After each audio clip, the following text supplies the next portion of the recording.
Hey everyone, welcome back. Today we're going to be talking about IAs for IB. So we're going to be covering how to do IAs, what IAs are, like how to avoid plagiarism in your IAs, and much more. So to start off, we're going to be talking about math IAs, specifically SL math IAs, although HL math IAs are generally similar in format. So the idea with a math IA is you investigate a certain topic or idea which you find interesting and essentially write a report on what you did. This may sound weird, considering that at a high school level, um, doing any new mathematics research is basically impossible, and you're just going to look at what other people have done.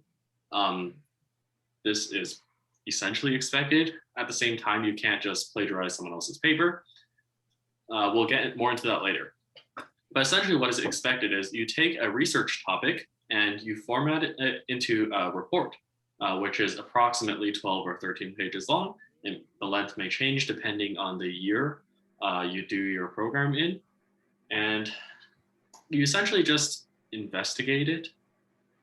What that means is you explore what the ideas may entail, what branches of mathematics is involved in these ideas. For example, in music, you may have something like harmonic series, which is involved in that. Um, Other than that, you just summarize what you learned throughout the research process, and that is generally the math IA. You should note, however, that you can't just steal papers off of the internet. You do need to come up with something that is somewhat original. For example, you can do something that is related to music, and even though people may have done the research before, you're also not directly copying the papers. Do you guys have anything else to add? Yeah. Yeah, so another thing about math IAs that you need to remember is that math IAs are not necessarily just asking you to do a proof. Like mathematics, a lot of the times, good mathematics IAs center around data. So data analysis, things like that. Definitely feel free to do a data analysis IA. And those are the ones that often get the top marks. But if you're not just, obviously, if you don't just go do it for the marks, right? Also do it for like learning about a certain topic, right? But if you're gonna do a data-based IA, do remember that like you're expected to apply it in some sort of shape or form. It's not just researching about, say, a statistical test and just telling us about like how it works.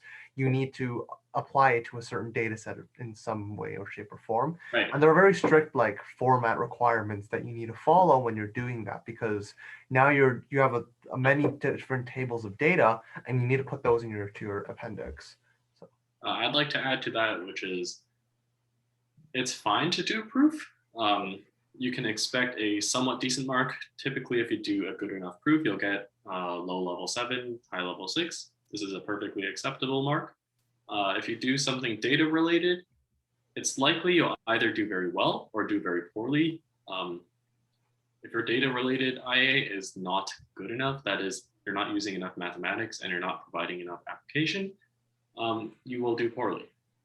However, if you provide enough application, you provide the theory behind the data you're using, you should do just fine. Right. So that's it for the math IAs.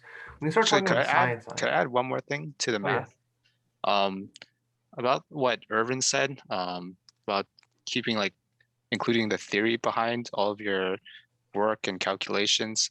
It's not just like the equations and your, well, although your data and your equations are important, don't forget that there's also like an introduction and a conclusion to your IA, and those are really important as well. Like in your introduction, you want to provide background to whoever's reading your IA, so that they understand it. Like you don't want to just talk about it, assuming that they know all the context, and you have to provide them a background. And also in your conclusion, you want to summarize your findings, like what kind of limitations you had, like, is there some restrictions on the data you were given, or was there some calculations that were impossible to perform? You want to consider these things while writing your math IA. Right. So one more thing I'd like to add is first of all, my math IA was a proof-based IA. Essentially, it was like proof of Taylor series, basically. One trap I would say that I fell into is not making it understandable enough. That is, your math IA is expected to be readable by your fellow classmates and your teacher. If your classmates cannot understand your math IA, you likely won't get a good mark in communication. Um, Although there is some specific things they look for, this should be generally a good benchmark in order to understand if your math IA is understandable or not. Yes. All right. So that's basically it for your math IAs. Something. So now, I guess for now we're just going to move on to the science IAs. So the science IAs are distinct in the sense that you're going to have to do an experiment. You're either going to have to do an experiment or you're going to have to do a database IA.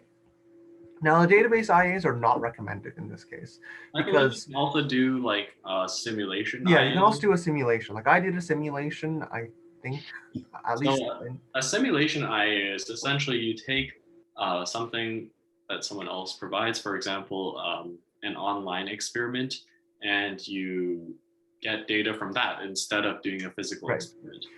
If at Now, all possible, right, go on. I oh think yeah. you're going to say the same. Okay, no, you finish. So if at all possible, it is recommended to not do database IAs and not do Simulations. simulation IAs because these typically score lower. If you can do experiments, obviously try to. However, for example, because there is a pandemic, we can't do experiment IAs. Then you would obviously have to do one of the other two types. So something about simulation IAs. If you are going to do a simulation IA, the recommendation is to do a topic that requires a simulation. So for example, if you are doing, let's say, like a sort of chemistry experiment, or you want to see what happens when you like, you want to see like whether or not where the equilibrium point is for say a certain acid or a base, right? Like you probably don't want to do a simulation for that when you could do it in person, and you probably don't want that as a topic in general. But if you're going to take that topic, you probably want to do it in person rather than doing the simulation. Only use a simulation when it's something like say population genetics, or like you're obviously not going to be finding the genomes of every single individual within like of a 100-kilometer radius. In that case, like you can use a simulation to make your life easier and do the mathematical calculations behind those. So with that said, simulations, the best simulations are going to be the mathematical models. If you're going to do a simulation, use a mathematical model. Don't use some kind of a game like what was it called, the flash game, where it's like basically you just pour water into it and it tells you like what happens. Actually have something that like gives you mathematical data that is like valid, right, and acts as if it was an actual experiment. Actually, it would depend because I've seen some of those websites that you would call games, but they actually provide like very specific data. Like there's like whole graph and like table next to the interactive game where they have like they show you, for example, if you're testing for like equilibrium point, you have like rate of reaction or whatever, and it's graphed on the side. So you never know. There's some websites that are extremely detailed and some that are like really simplified. Like you just see a color change or something. So it all depends. Generally speaking, though, like yeah, Jeffrey is right about that. Some of them are very good, but generally speaking, you don't want to find a deterministic model. Like that's to say that if you repeat the trials over and over and over again, you shouldn't be getting the same results. It should be like at least somewhat randomized. And for the really good models, that's what happens. But for the less good models, like you get the same thing over and over again. You can't do calculation of standard deviation and things like that. You end up getting kind of screwed over. Right. So well, we've already covered simulations. Let's talk about database IAs, which I believe most of us were forced to do this year. Essentially, the idea with a database is you will try to do a database IA when you're unable to either physically do the experiment or you're doing something that is niche enough that there isn't actually something online or a simulation that will cover this experimentation. For example, what I did is combustion of straight chain alkanes. This is not really something you can find in a simulation because it's just really specific, this type of experiment, that is. And also, you won't be able to combust like decane or nonane at your school because you will probably burn it down. And thus, database IA in this scenario is quite a good idea. Essentially, what you'll be trying to do is to use the data that you collect from certain websites in order to replace an experiment or the data that you will collect from an experiment. Theoretically, you should be able to find some standard deviation. However, it is likely that you'll not be able to include this in the final product, given that you're not sure what tools are used to get that standard deviation, which is the whole point of having a standard deviation in the first place. But you can still say that, oh, because there's different like useful sources that are, valid, that have different values for a certain calculation or a certain experiment or reaction, you can say, oh, there actually is some error within, the answer. So if we were to cover science IAs in general, science and IAs in general try to focus on you doing collecting data, analyzing the data, and coming up with results. Now, chemistry, physics, and biology IAs do differ in some of the details, but you will be getting that information from your teacher, so that shouldn't be that significant. So one thing to note is that you don't want to make your experiment too complicated. So Irvin has already talked about database IAs, but now this is referring to like in-person IAs. If you don't think you can pull it off, you don't have the equipment, or you don't even understand what's going on, don't do it. If you just want to be original, don't do it. Or at least, like, if you're going to be original, make sure it will work like 100% and that you know what's going to end up happening. Well, Because I believe that both of us had that issue where we tried to do something that either didn't end up working that well and had to somewhat change, or there was something wrong with the experimentation process and we weren't familiar enough with the methods to fix this. For myself, for my physics IA, we were still able to do experiments. So I did something related to electromagnetism and solenoids, and specifically the force that a solenoid can provide based on the voltage of a battery.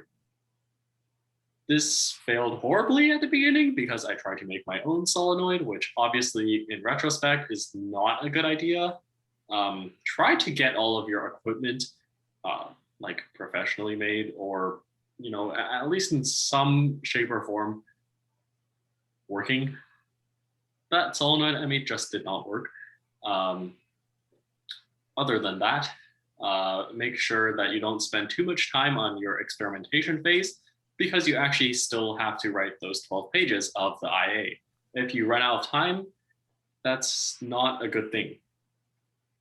Right. I believe for you, you have something else that is a different issue from mine. Right, yeah. So for mine, it was more just like I was trying to base my experiment off of the first principles that I knew, and those first principles weren't necessarily sound. So the idea for my IA was basically your generic starch iodine IA with trying to find the rate of reaction with amylase. And it's a pretty basic IA, but my problem was that like I added the iodine first with the starch, and I didn't know that iodine actually inhibited the like reaction of amylase with starch. So what ended up happening was that I didn't get any like solid data, and I had to write up an IA based on the inhibition of amylase by iodine, which was a weird phenomenon. And stemmed from a lack of knowledge like of how to do it exactly. So you always want some kind of precedent in front of you. You don't just want to pull like a procedure out of thin air, right? You want to like have something that proves your procedure is going to work. Something else important to say is science IAs, and this is a big emphasis. Science IAs and IAs in general are generally marked on like its structure. right? How you structure your IA and what information you put inside. It's almost as if like originality doesn't even matter. Like you could write everything in your paper as like just basic textbook information, and like everything that you do in your IA is basically pointless because everyone knows the result already. And IB wouldn't bat an eye because you filled out the IB information that they wanted it in terms of format incorrectly, right? I will add that it is often more difficult, in fact, to do something that is not necessarily like just following the standards. For example, if you're doing a physics IA and you want to be creative, you may choose to do something regarding air resistance. However, typically, because science IAs require you to select two variables and determine how one variable affects another variable, it's really difficult to do something regarding air resistance because it's hard to determine the variables. Of course, one of the variables can be how long it takes for something to fall to the ground. But what is the independent variable? Is it the shape of a parachute, for example? And how do you determine the shape of a parachute? You require some pretty high level mathematics in order to categorize like parachute shapes. Um, Obviously, this is not something that you would know at a grade 12 level, and try not to get yourself like trapped in these scenarios. Just think of what you would. So I think some good advice is to think about what would be your independent and dependent variables before you begin an IA, and make sure you have these independent and dependent variables, um, like very sound, because then it will be easier to write the IA. I think a really good way to think about it is like you have how you said there's an independent variable and a dependent variable. How much will this variable change if I do this to the other variable? Usually what you would do in the IA, as you will find out, is that you'll have to do multiple trials, like minimum 5 trials. And then for each trial, you're not changing anything uh, except for the independent variable. And then you're analyzing your change in dependent variable. So I know some students, they did something for heat capacity, and maybe your independent variable would be like the type of metal or material that you put in the water to heat. And you don't want to introduce any other factors, right? You just want that one specific independent variable that's changing. Everything else, well, you can't really control the environment, but you want to try your best to keep that from affecting your results. Right. So another thing about independent and dependent variables is that try to actually recognize which ones are your independent and dependent variables, and try to recognize all of your independent and dependent variables. For example, as Jeffrey mentioned, if you're doing a thermochemistry experiment, or just a thermo experiment in general, make sure that you recognize that the room is not an ideal environment, and it is in fact at room temperature, and the temperature fluctuates maybe 1 degree. But this should still be something that is included in your calculations if it in fact does fluctuate. Another thing is you should try to not make assumptions, in that try not to assume that you have perfect materials, try not to assume that your thermochemistry experimentation tools are perfect and block off all heat, because clearly it doesn't. And this should be reflected in your analysis of your data. So those, yeah. So just another thing to add on.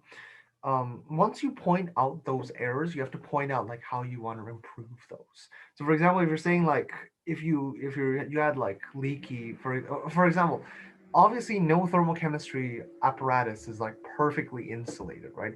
But you can talk about like how you could insulate further. Maybe you could change something about the methodology to reduce the amount of contact the solution inside the what was it called, the calorimeter has with the air, right? And those are just different like things you can put inside your analysis, your conclusion, to say like, okay, um, so these were sources of error. I can improve on this because of that, and, right? And IB really likes that. I guess that's it for science IAs. Is there anything else? I think we can move on to Group 3 IAs, as they're colloquially known. Um, in our year, no one took geography, so we won't be talking about geography. Instead, we'll be talking about the history IA and the economics IA. So I guess we'll talk about the history IA first. Rico and I have written this one. Essentially, what it is you select a topic from history, any topic, and any time and place. You answer the question. You're essentially writing a research paper that is 1,200 words long, maybe, um, on a certain topic. For example, I chose to do my topic on, Chinese Communist China. communist China cooperatives and collectives. Um, you can do it on, for example, the French Revolution, even though we didn't really do that in class. If you're determined enough to cite the sources yourself, check the sources yourself, and find primary documents, it should be no problem at all. One of the things I will say about the history IA is that it takes a lot longer than you think it will to write 1,200 words because you need to essentially research every sentence and provide some citation regarding this. And it takes a while to read through the sources. You should start as early as possible to give yourself enough time to complete it in a manner which is satisfactory to yourself. Uh, in this regard, just don't procrastinate. It really is not helpful. Also, you should select a topic that is not too broad, but at the same time has the ability to give you a detailed analysis of the question. For example, in theory, you could do a history IA on the Roman civilization as a whole. However, there is no way you'll be able to cover everything in the space of 1,200 words at a satisfactory level of detail. And this will essentially be your downfall. At the same time, don't do something that is too specific. For example, you could do your entire history IA surrounding one specific person, but there's also probably no primary source documents unless this is a very famous person, and there's probably not enough information to support an entire IA. All right, so Rico, do you have any other things to add? Yeah, so for the history IA, something to note is that for the primary sources, this time you don't actually have to have like the primary sources in the language that it was written. So you don't have to like read Chinese in order to do a Chinese topic or something like that. You can just use the translated sources or use contemporary sources that were in English. That's probably better. Um, Something else to note is that with your history IA, important component is historiography. So historiography is basically like kind of a TOK component. You essentially think about like where knowledge has come from and how like research, what like problems run into this the historian runs into, how certain schools of thought like affect how they think of history, things like that, right? So in that sense, the historiography is an important component of history. Now, of course, you won't fail if you don't add in historiography, but it is a good idea to add it in. Yeah, so I think that's mainly it for the history IA. I guess Jeffrey will take over for the economics IA. Right, so I guess I'm the only one here who wrote economic IAs. And ours is usually shorter, as in you said how many words was your history IA? 1,200. History IA is 1,200 words in total, not including citations and other things like that. 1,200 for the essay itself, though, but there's also 2,200 for the entire, like front forward section. So history is broken into three components. There's your analyzing sources section, your actual research paper, and then your reflection, which is in total 2,200 words. And from grade 11 till now, how many of those IAs have you guys written? One. So everything, the 1,200 words is just one IA. What it is we have 2,200 words for the entire IA, which comprises of some analysis of sources, which is pretty easy. you should just know how to do this based on the evaluations you did in class, for example. There's also a section just explaining what your IA is about. Again, this is pretty easy. The bulk of your IA will be the 1200 word count research essay, essentially. And yeah, we write one of these for the entire history course. I guess we write our IAs is like, we write, okay, so far I've written 3 main IAs that I can remember, and they're maybe shorter, like 3/4 of the length, but we have a 750 word maximum. So all 3 of those IAs is a maximum of 750 words. And one we had in grade 11 is for microeconomics. And then, so there's a microeconomics course and a macroeconomics course. And the microeconomics is for grade 11.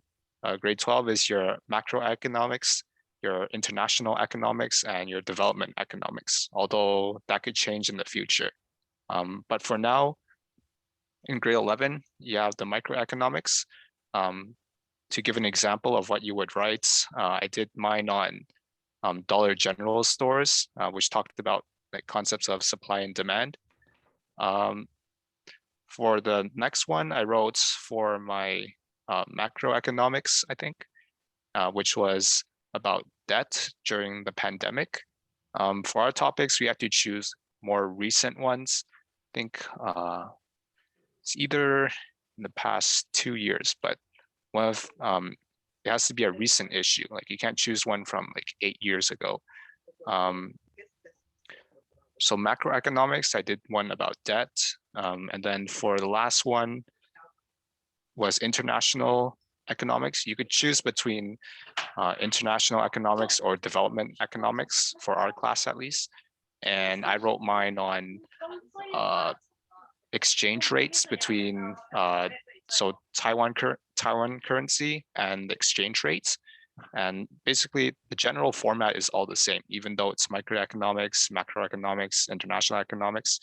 So in your 750 words, we have like an acronym that we like to use. One is, or 2 acronyms. One is DEED and one is CLASP.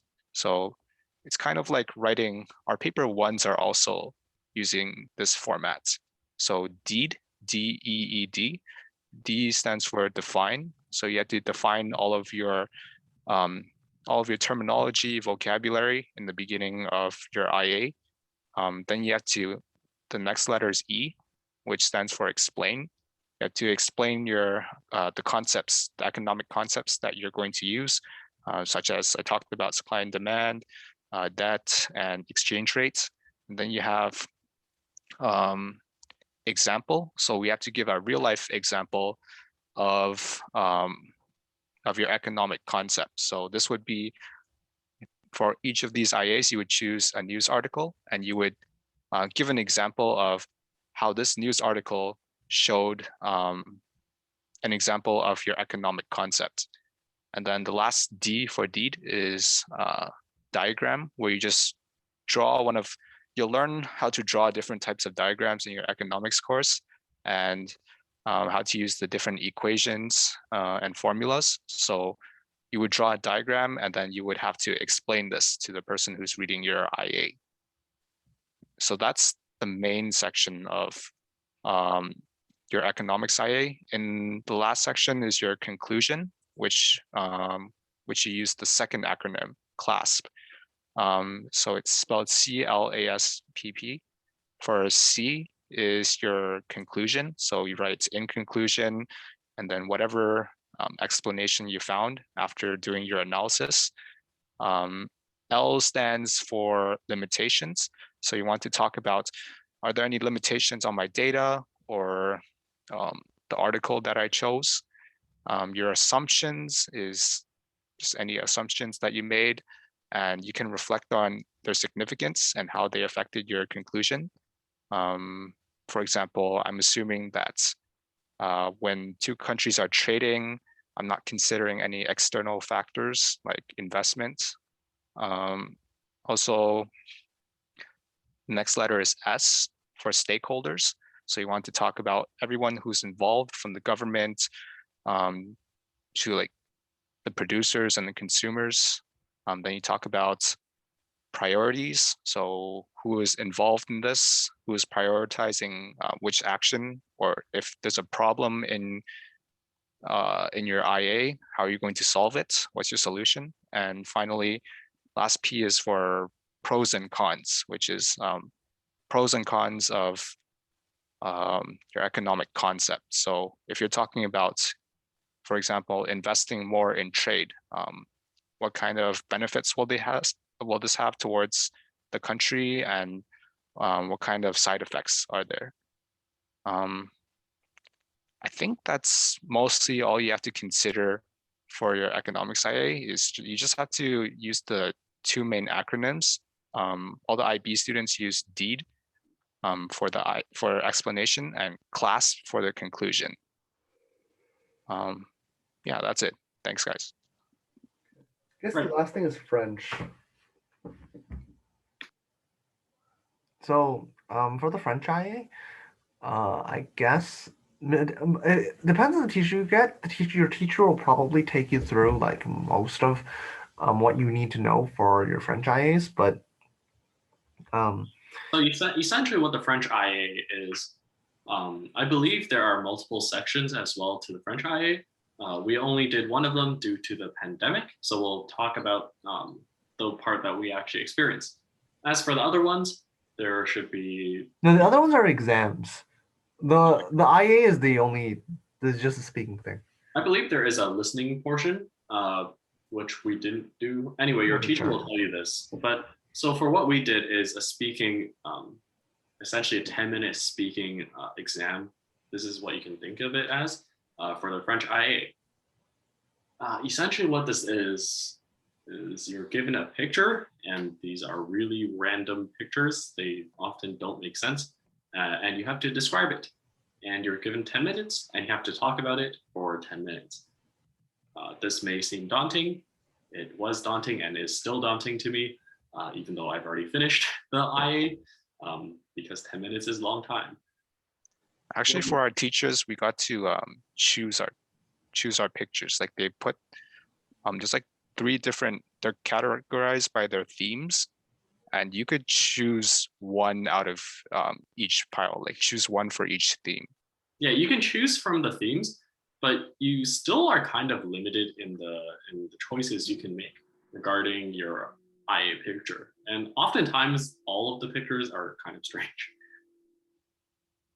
In Right. general, you could prepare those. So you have, depending on your teacher, they could ask you to keep a vocabulary list on each of the themes. So if you read from the textbook, all of the important vocabulary that relates to each theme, you might want to keep track of it so you could use it in your oral. Wait, did you guys talk about idioms yet? No, we didn't talk about that. I Yeah. almost forgot that was important. Yeah, idioms are important. So you probably want like 2 to 3 idioms per, two to three idioms in your entire like talk about the picture. So again, the picture is the IA has like 3 components. The part where you're describing the picture, the part where you're making a personal connection. Well, okay, actually no, that's the first part. The first part includes like describing personal connection, things like that. The second part is your teacher asking you some questions about the stuff you talked about. The final part is your teacher asking you some random questions about another topic in the French course.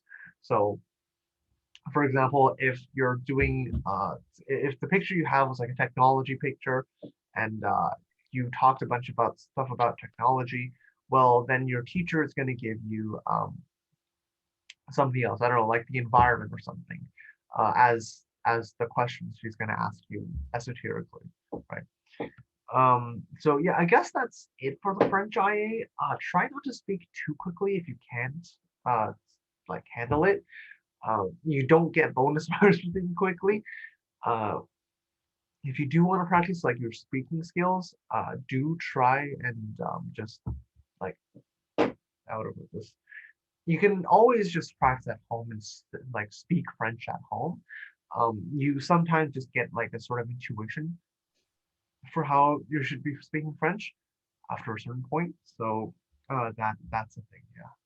Wait, we talked about the oral parts and the listening one, which we didn't do. Was there a writing one where The we had writing to part is write? an exam.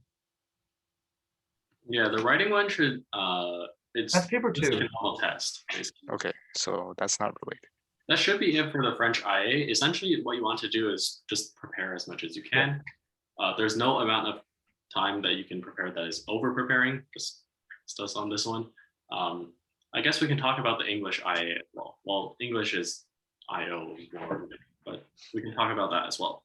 English has two things. So English has your HL essay, and you also have your IO. So what is your HL essay? Your HL essay is basically just like an essay that you write about a certain book inside the that you read in your English course.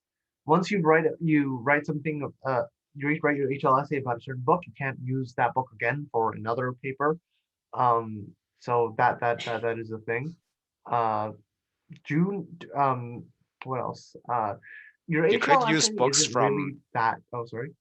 you could use books from previous years. Yeah. You can also use books from previous years, but it should be grade 11 or 12, right? Because like you, I'm pretty sure they give you a list of books that you're allowed to choose Yeah. from for your entire IB career, and you cannot reuse those books. Yeah. That's just it. For your HL essay, I believe they also give you some prompts that you can choose from. Essentially, what you want to do is just do it. This is very similar to, for example, the history IA, except you don't have to do any of the source analysis, and you don't really have to cite sources. Make sure you do put quotations. Yeah, just essentially just write a normal essay. There isn't too much special things you need to do here. On the other hand, there's something called the individual oral for English as well. And this is where it gets a little bit strange because the individual oral is similar to the French IA in that it is a 10-minute, I believe, talking thing where you get some notes on whatever sort or topics that you chose. And you have to analyze some excerpts, which you also will choose for their meaning. Specifically, you want to analyze these excerpts for authorial choice that wait, contributes hold on. Aren't those exams? the IO. No, I believe it's part Oh, of. the IO. Yeah. Yeah. Yeah. So So for the IO, you do want to be specific. You analyze the text for authorial choices, which you can derive meaning from. I believe your teacher will give you a list of authorial choices that you can just reference. Other than that, make sure you do choose 2 books or works, whatever, which have a lot in common. For example, for my IO, I chose poem excerpt regarding Standard Oil, the Standard Oil Company, and I chose an excerpt essentially about communism. There is the excerpts from both of these books are essentially just criticizing communism, and that makes it a lot easier to do a comparison and contrast between these sources. Essentially, what you want to do is make it as easy on yourself as possible. Don't just choose 2 random excerpts and hope it will work fine, because it will not. So I think one of them has to be a working translation, and then the other one doesn't. Yeah, the work and translation thing. So as Jeffrey said, one of them does have to be an English language source, and one of them has to be a work in translation. What this means is that this limits some of your options. Again, this shouldn't really be a big deal, especially because, like the IB student that you are, you've been paying attention all year and know what all of the works are talking about. So it should be fine. Essentially, just make sure you don't choose 2 works in translation and don't choose 2 English language sources, because I think you will get a 0 if you do so. Or you will have to redo your IO, which no one wants to do because it's a lot of work. Just make sure you don't mess yourself up by making a mistake at the beginning. Other than that, make sure you have some quotations, some idioms, and you make sure you have a certain amount of talking points so that you can convey all the information that you want to convey. Oh, right. Let's talk about what you're allowed to have during the IO. I think you're given a sheet where you're allowed to have, for us, it was 15 lines that you're allowed to write down. But you could use these 15 lines as a prompt to remember everything. So if you actually had a script, technically memorize, and then just refer to your single lines for reference. But generally, you're not allowed to like bring a whole script to the oral. Yeah, you're not allowed to bring a script anywhere essentially. You should practice these things beforehand. Don't just try to wing it on the day of. Make sure to time yourself. Make sure to practice multiple times. Practice with other people. Practice with people who will give you questions and question what you are trying to talk about, because there is a component where your teacher will essentially give you questions on what you've been talking about. Make sure you're able to answer at least some moderately challenging questions regarding these topics as well. I guess that's it for IAs as far as we're concerned. If you have any very specific questions, you can always just ask your teacher. And yeah, we'll probably not see you again, but we might have another video. If we make other videos, we will see you again. Yes. Or, well, anyway. Bye. Next time. Bye.